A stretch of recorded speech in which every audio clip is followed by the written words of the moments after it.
The massive Zarkonian warship appeared above Earth without warning. Commander Zircon stood on his bridge, looking down at the blue planet. He had conquered 100 worlds for the Empire. This primitive planet would be easy. Send the message, Zircon ordered.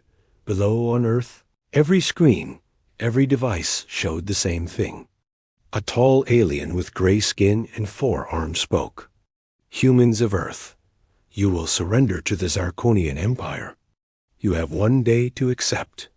Resistance means death. In the United Nations building, President Sarah Chun called an emergency meeting. Military leaders from every nation joined by video. General Jung-hoon from Korea spoke first. We have no weapons that can reach their ship. Maybe we should consider their offer, said Minister SEL-YEON. No, Sarah said firmly. Earth doesn't surrender. We fought each other for thousands of years. Now we fight together. The humans worked through the night. Scientists like Dr. Minjun studied every signal from the alien ship. Engineers built new weapons. Soldiers prepared for war. ZERKHON watched from space, amused. These humans had only basic rockets. His shields could stop anything they had. He sent a small attack ship to show Earth his power. The ship destroyed an empty city as a warning. But Zircon didn't know humans. He didn't know that they had faced extinction before. Diseases, wars, disasters. Humans always survived. They always found a way. Sarah Chun stood before the world. The aliens think we are weak. They think we will kneel. But humans don't kneel. We stand. We fight. And today, we show them what Earth is made of. The countdown began. Zircon waited for Earth's surrender message. Instead, something else happened. Every nuclear silo on Earth opened at once. But the missiles didn't aim at the alien ship. They aimed at Earth's own atmosphere. What are they doing? Asked Zex, Zircon's second-in-command. The missiles exploded in the upper atmosphere. Not to destroy, but to create. The explosions formed a chain reaction with particles the aliens hadn't detected. Earth's magnetic field suddenly became a weapon. Shields failing. Someone shouted on Zircon's bridge. The humans had turned their own planet into a giant electromagnetic pulse weapon. Every piece of Zarkonian technology started failing. Their mighty warship, suddenly powerless, began falling toward Earth. Impossible. Zircon roared. They're destroying their own atmosphere. But humans had survived in harsh conditions before. They could handle some radiation. They had prepared underground shelters. The aliens, dependent on their technology, had no such preparation. Sarah Chun's voice reached the alien ship through an old radio frequency. You want Earth? Come and take it. But you'll fight us on our terms now. The Zarkonian ship crashed into the Pacific Ocean. Asterisk. Zircon survived the crash with half his crew. They made it to land, expecting easy victory against primitive humans. They were wrong. The aliens were stronger than humans. One Zarkonian could lift a car. Their skin could stop bullets. But humans didn't fight fair. They used fire, chemicals, and traps. They attacked at night when the aliens, 4 eyes couldn't adjust to darkness. General Jung-hoon led the first assault in Korea. His soldiers used flamethrowers, ancient weapons by alien standards. But the Zarkonians, from a world without fire, feared the flames. Their tough skin wasn't made for extreme heat. In Brazil, the aliens faced the jungle. They had conquered desert worlds and ice planets, but Earth's rainforest was different. Soldier ants attacked them in millions. Poison from tiny frogs killed warriors who could survive laser blasts. The jungle itself seemed to fight them. Minjun discovered something important. The aliens communicated through low-frequency sounds humans couldn't hear. He built devices that disrupted these sounds. Suddenly, the aliens couldn't coordinate. They became confused, separated, Weak Daseogeon organized civilian resistance. Children threw Molotov cocktails. Elderly people became spies. Every human became a warrior. The aliens had expected military forces. They hadn't expected 7 billion angry humans. Zex tried to establish a base in the ruins of Tokyo. He had 200 warriors, enough to conquer most planets.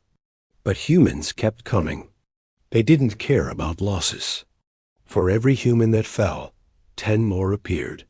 They're insane, Zex told Zircon through their communicator. They're burning their own cities to fight us. Zircon, hiding in the Australian outback, was learning the same lesson. Humans had survived everything Earth threw at them: predators, diseases, disasters. They were evolution's warriors, shaped by millions of years of survival.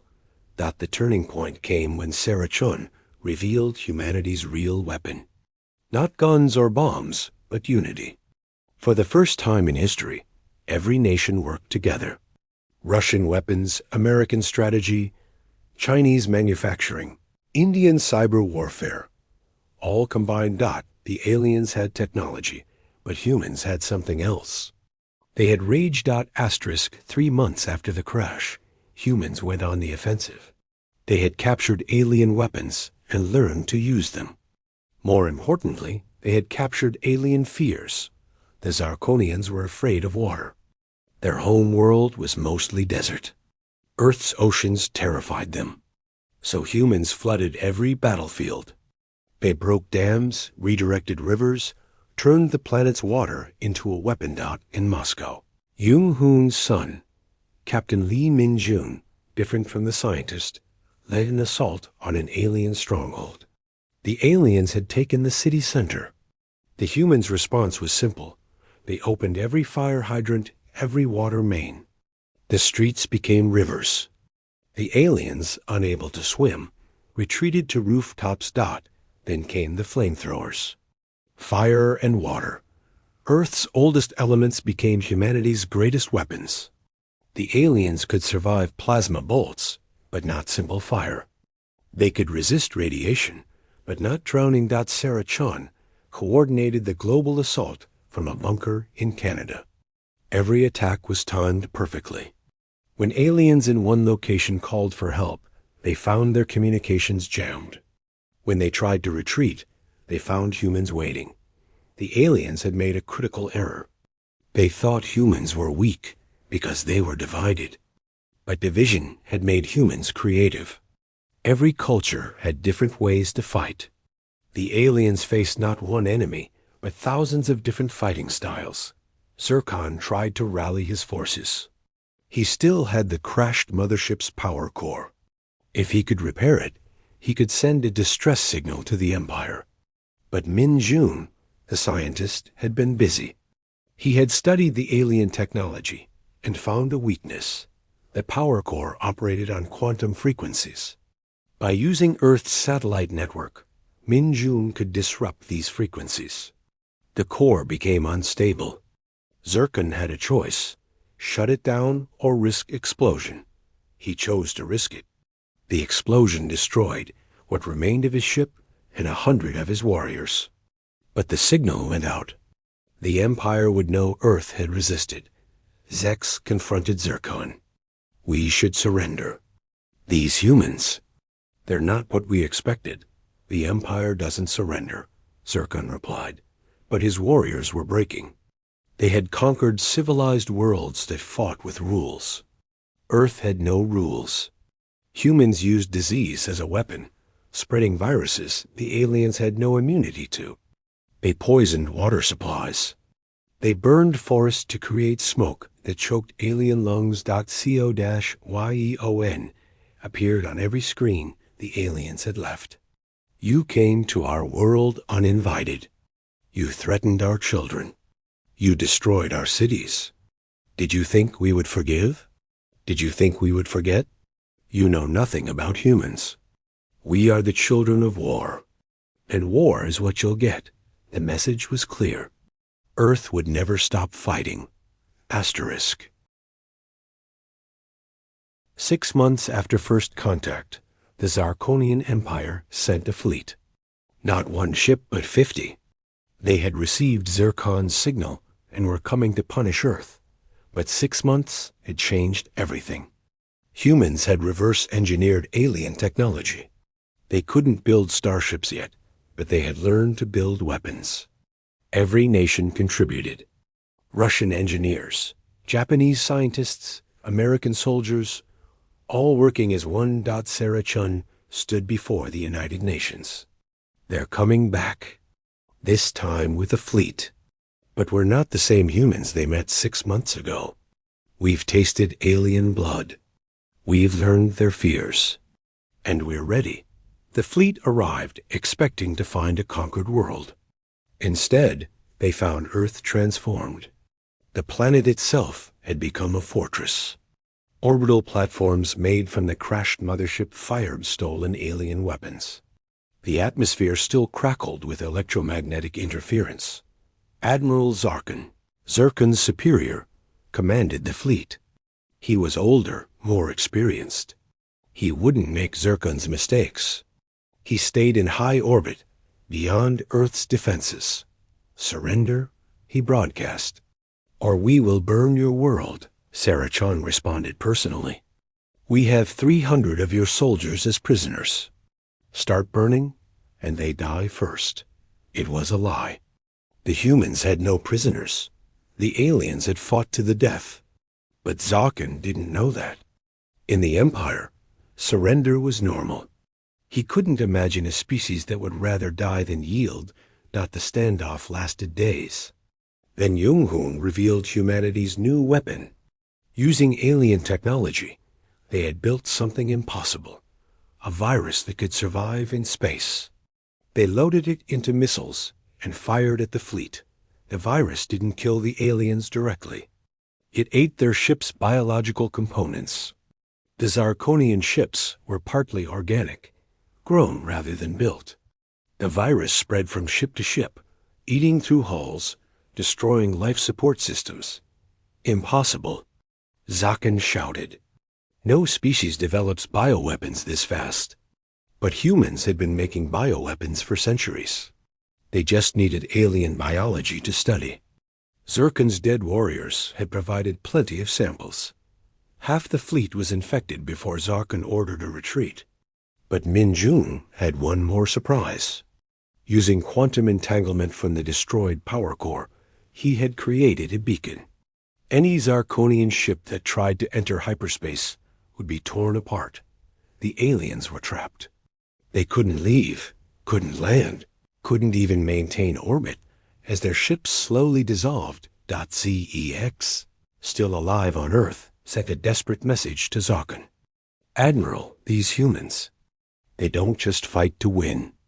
They fight to destroy utterly. Negotiate, please. Admiral Zarkon finally asked for terms. Not surrender. The Empire never surrendered. But a tactical withdrawal to reassess the situation. Sarah Chun met with world leaders. Some wanted to destroy the fleet completely.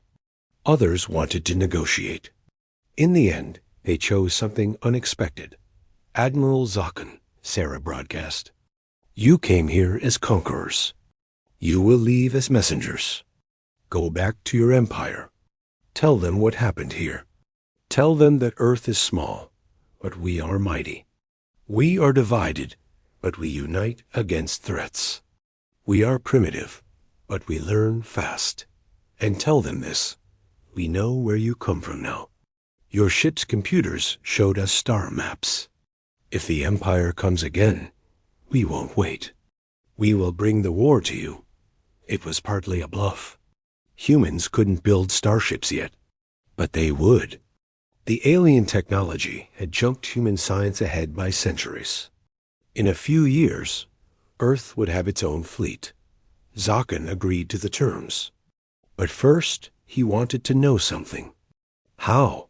How did you defeat us? We are stronger, more advanced. We have conquered hundreds of worlds. Sarah smiled. You conquered civilized worlds. Earth isn't civilized. We're barely out of our caves by galactic standards. You didn't fight a civilization. You fought a species still close to its animal roots. And animals fight dirty. The truth was simpler and more complex.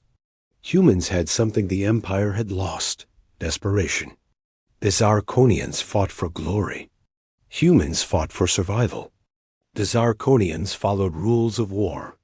Humans had no rules when facing extinction. As the alien fleet prepared to leave, Zircon sent a final message to Earth. You have won this battle, but the Empire is vast. They will remember Earth. Jung-Hoon responded. Good. Let them remember. Let them know that Earth is here. We are waiting. And next time, we won't be using fire and water. We'll be using your own weapons, improved by human creativity. The alien fleet left, their ships patched enough to limp home. They carried virus samples that would prevent future infection, but also carried fear. Fear of a small blue planet that had done the impossible. On Earth, the cleanup began. Cities were rebuilt. The dead were mourned. But something had changed. Humanity was united. They had faced extinction and survived. Sarachan addressed the world one last time as unified president. We won, not because we were stronger or smarter. We won because we're human. We adapt, we survive, we overcome. The galaxy knows about us now. Some will fear us. Some will hate us. Maybe some will respect us. But they will all know one truth. Earth doesn't kneel. Earth doesn't surrender. Earth answers with flames. Min-Jun started working on humanity's first starship. It would take years to build. But when it was done, Earth would join the galactic community. Not as subjects of the Empire, but as equals. Or maybe as something more dangerous. Humans with STARSHIPS.SEO-Y. Own wrote the official history of the war. She called it the 6-month war, the shortest and most important war in human history. The war that united Earth and announced humanity to the stars. In the ruins of the alien base, they found Zex's personal log. His final entry read, "The humans are not what they seem. They look weak, divided, primitive. But underneath, they are something else.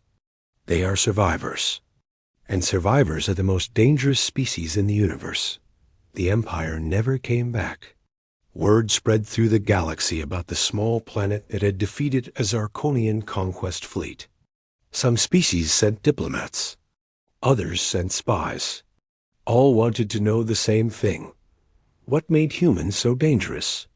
The answer was simple. Humans had spent their entire evolution fighting the deadliest opponent in the universe, each other. When they finally united against an external threat, they brought millions of years of warfare experience to bear. Earth had answered with flames. And the galaxy had heard. Asterisk.